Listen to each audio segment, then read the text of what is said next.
Hello everyone. In this video, I will show you how to restrict someone on Messenger.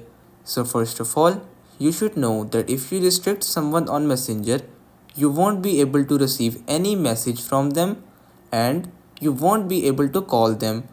So you should be prepared for all of this. Now if you want to restrict someone on Messenger, you have to open up your Messenger application. On your Messenger, you have to select the person that you want to restrict. Once you have selected them, you have to swipe left on their name and a menu will appear.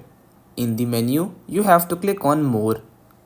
Once you click on More, you have to click on the option that is Restrict. Now again, click on Restrict.